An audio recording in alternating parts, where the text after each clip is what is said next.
Vamos a conversar entonces con la diputada Maite Orsini del Frente Amplio y desde Valparaíso. Además, muchísimas gracias por acompañarnos, diputada. Hola Mónica, ¿cómo estás? Un gusto hablar contigo. Igualmente, diputada, a ver, primero, ¿qué se siente políticamente o qué se piensa políticamente cuando claramente está en minoría absoluta dentro de esta comisión?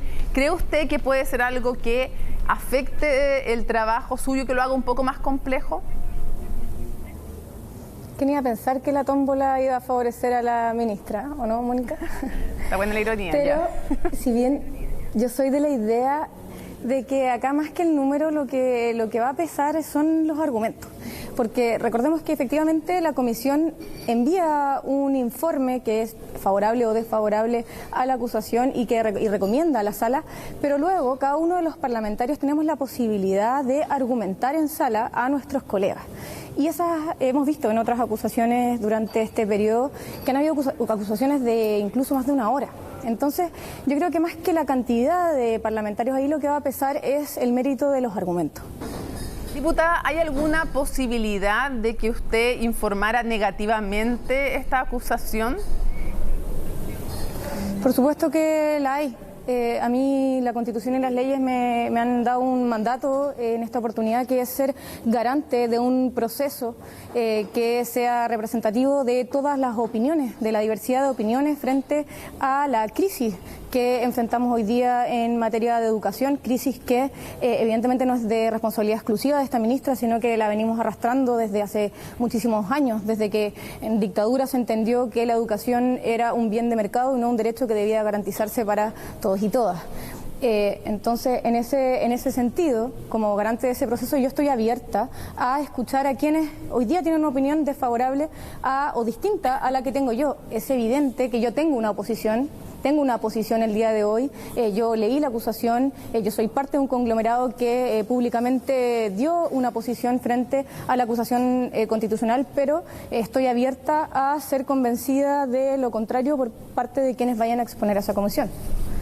Y si usted fuera convencida de lo contrario, ¿no cree que tendría presiones bien fuertes de parte de este sector para no manifestar ese convencimiento en contra de la acusación? Seamos honestos, no sería fácil que la diputada que hay de la oposición dijera: no, fíjense que me convencí de que no tiene sustento la acusación. Sí, evidentemente sería un escenario difícil, pero yo el día de hoy, como justamente soy la única parlamentaria de oposición, yo le estoy pidiendo a mis colegas parlamentarios del oficialismo que vayan con una disposición a ser convencidos de algo distinto de la posición que han tomado sus partidos políticos. Entonces no corresponde que yo tenga una posición distinta. Al día de hoy solo puedo decirte que lo que corresponde tanto a mí como parlamentaria como a mis colegas que van a integrar esa comisión es que podamos analizar la acusación en su mérito y ser lo más objetivos posibles a la hora de analizar esta acusación. Ahora, sería rarísimo en todo caso de lado y lado, porque siempre cuando se han pronunciado previamente, después todos los que están en la comisión de uno y de otro lado, claramente ratifican las posturas de sus partidos, salvo en el caso en que no haya una postura oficial. Pero, diputada, antes de que comience a escuchar esos argumentos a favor y en contra, ¿por qué a usted le parece que sí tiene sustento la acusación hasta ahora con haberla leído? ¿Cómo podría resumirme los principales argumentos?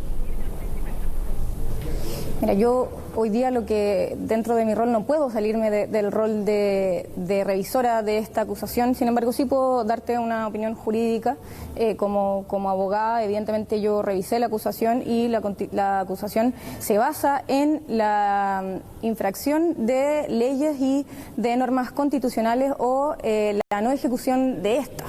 En particular se refiere a la falta a la probidad por parte de la ministra. Esto está en las bases generales de la Administración del Estado, en el artículo 3º, si no me equivoco, establece este principio de la probidad, y la ministra habría faltado a la verdad y por ello a la probidad cuando informó a la ciudadanía que se prohibían las entrevistas de los apoderados con los establecimientos educacionales. También otro de los fundamentos, otras otra ley que se vulnera según el libelo es que se habría hecho un mal uso de los datos personales de los padres y madres apoderados de los establecimientos al haberse enviado información cuando ellos habían autorizado esos datos personales para un uso distinto. Se habría enviado información sobre admisión justa y ellos habían dado esos datos para algo distinto, y la ley establece que explícitamente la prohibición de hacer ese uso con los datos. También hay una infracción al no haber pagado el bono por la mención a los profesionales de la educación diferencial. Hay problemas también con la ejecución presupuestaria, hay problemas de implementación de la ley de inclusión escolar. Y son esas normas las que ahí se menciona que se habrían vulnerado por parte de la ministra. Justamente respecto a eso quiero hacerle un par de alcances. Respecto del tema de los correos enviados a los apoderados, tanto la Contraloría como el Consejo para la Transparencia han dicho que no hay vulneración de normas. Entonces, ¿cómo si el Consejo para la Transparencia y además la Contraloría dicen que no hay vulneración, se puede sostener que sí la hay? Una de las personas que yo quisiera citar es justamente a la Contraloría, porque para que haga referencia, se refiere a esto en particular. Yo conozco la norma y efectivamente a mí me toca en mi distrito, yo pido datos personales a los vecinos para enviar información, y yo conozco la norma y sé que tengo que preguntarle explícitamente si quiere recibir información para una cosa puntual, y yo sé que si yo envío información para algo distinto, yo estoy infringiendo la ley. Y yo lo aplico de esa manera. Yo, por lo que he leído en la acusación constitucional, acá habría un decreto en el que consta que los padres y las madres habrían prestado su consentimiento para recibir información en particular sobre la admisión de sus hijos y no sobre otros proyectos de ley como son, en este caso, la admisión justa. Esa es mi opinión que yo tengo como abogada revisando la reglamentación. Ahora, creo que es muy interesante escuchar lo que el Consejo de la Transparencia y la Contraloría tienen que decir, y espero que los invitemos a esta comisión. Ya sabríamos de dos, de hecho, entonces, invitados que usted va a proponer. Respecto del tema del no pago de bono, la gente no tiene por qué saberlo necesariamente, entonces expliquémosle que después de este paro se decide un bono que tienen los profesores, hacerlo extensivo a las educadoras diferenciales, pero no a las educadoras de párvulo. Pero la pregunta es, ¿por qué acusar ahora a Marcela Cubillos de hacer esta diferencia que se entiende como, desde la oposición, como una diferencia, una discriminación arbitraria, cuando anteriormente se le pagaba a unos profesores y no a los diferenciales y no tampoco a los parvularios? O sea, ¿por qué justo ahora se entiende esto como una discriminación arbitraria y no en el pasado? ¿O en el pasado también eran merecedores de acusación quienes así llevaron o implementaron estas políticas?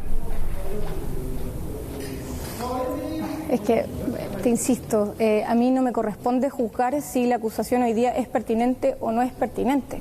Eso es algo que tendremos que revisar en la comisión. Creo que no me corresponde a mí defender la acusación en este momento o lo contrario, porque sería contrario al mandato que desde hoy día tengo constitucionalmente y legalmente. Sí, se lo estoy preguntando como un principio político, porque uno siempre dicen, y lo dicen los abogados de hecho, a una misma razón, una misma disposición, y que se deben aplicar las mismas reglas. Entonces, si ahora es un problema, también debió haberlo sido antes. Mira, te voy a contestar en términos generales, y fue como iniciamos esta conversación. Yo soy de la idea y estoy profundamente convencida de que en Chile tenemos una crisis educativa gigante. Una crisis profunda que se viene arrastrando desde hace muchos años. Yo estoy convencida de que la ministra no es la culpable exclusiva de esta crisis en la educación chilena, y efectivamente, al igual que tú, creo que viene desde muchos otros de los gobiernos anteriores, de los ministros anteriores, y que se ha ido profundizando. Y lo que tenemos que revisar hoy día en esta comisión es si efectivamente la ministra Cubillos ha profundizado o no ha profundizado la crisis educativa que efectivamente se viene arrastrando desde hace mucho tiempo.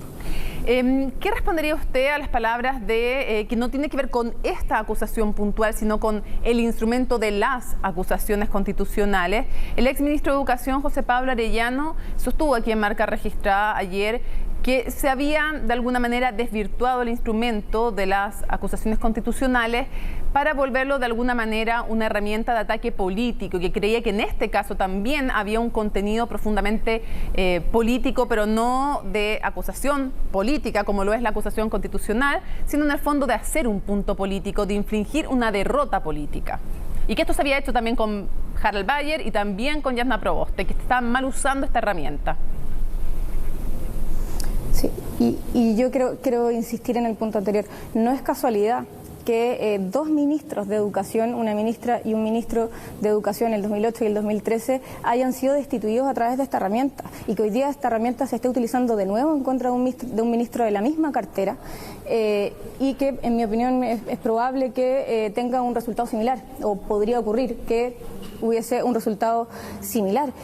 Y eso responde a que como país no hemos sido capaces de resolver el problema que tiene la educación en Chile. Ahora, sobre si esta acusación tiene fundamentos jurídicos o no los tiene, en mi opinión, los tiene. Es una acusación que es razonable y es por eso que desde el Frente Amplio decidimos adherir a esta acusación que estaba impulsando el Partido Socialista. Yo creo que los tiene. Pero no ahora, está motivada, como dice la ministra, diputada, no está motivada, como dice la ministra.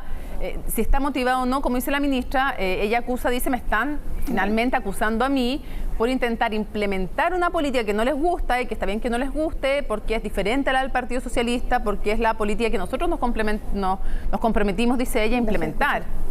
¿No se escucha, diputada? ¿O ahí volvió? No escucho. ¿No? Bueno, vamos a tratar de resolver ese problema técnico que tenemos. Ahí con el retorno estábamos preguntándole justamente a la diputada Maite Orsini, que es la única parlamentaria de oposición que quedó en la comisión en la Cámara de Diputados que estudia, está compuesta por 5 miembros y estudia entonces y después tiene que entregar un informe a la Cámara respecto de la factibilidad o no de acusar constitucionalmente a la ministra Marcela Cubillos, la ministra de Educación. Nuevamente una ministra de Educación entonces que es llevada adelante en una acusación constitucional. Lo fue el ministro José Pablo Arellano, lo fue también Harald Bayer destituido, Jasna Proboste destituida. Vamos a ver cuál es la suerte de la ministra Marcela Cubillos. ¿Me escucha ahora sí, diputada? Ahora sí te escucho. Ya, listo. Entonces yo entendí la pregunta. Sí.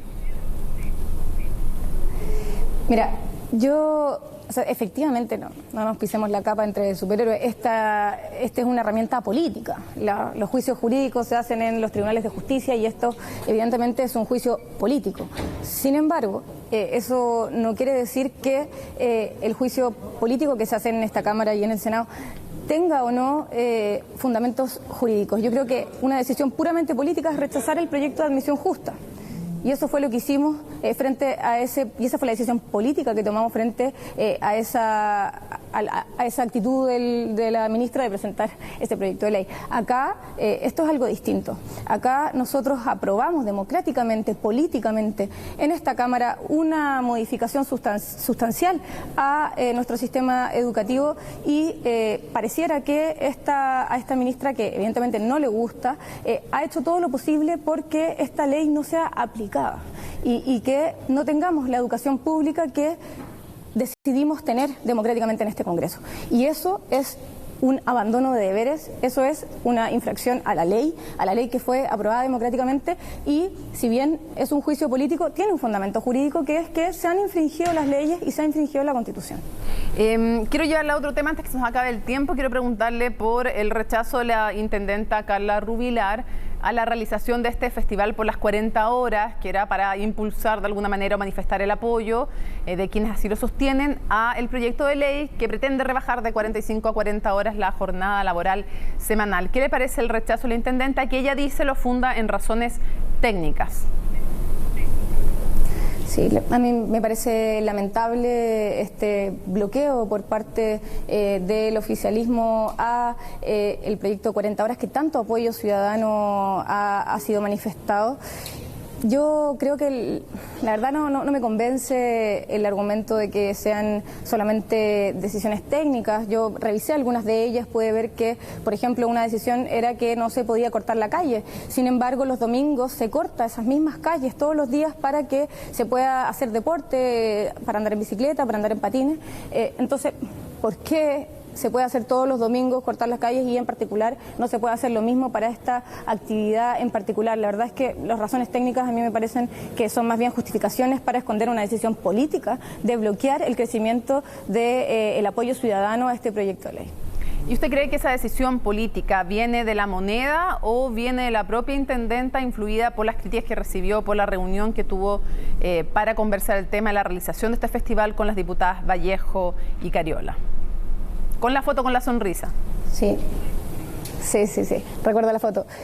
Bueno, yo entiendo que la intendenta no es que haya manifestado su apoyo al proyecto. Ella sí votó favorablemente sobre la admisibilidad de este proyecto.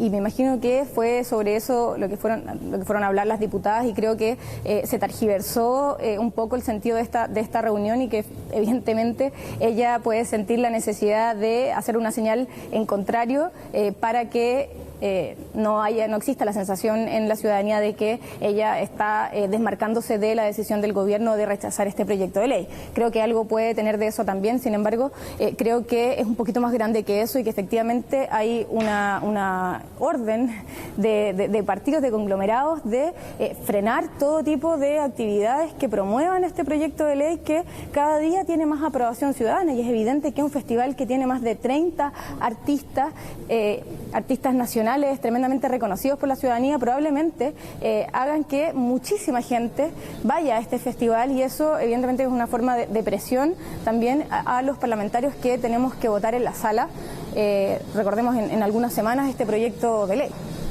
Diputada, muchísimas gracias por acompañarnos en Marca Registrada, que tenga muy buenas noches. Gracias a ti, Mónica.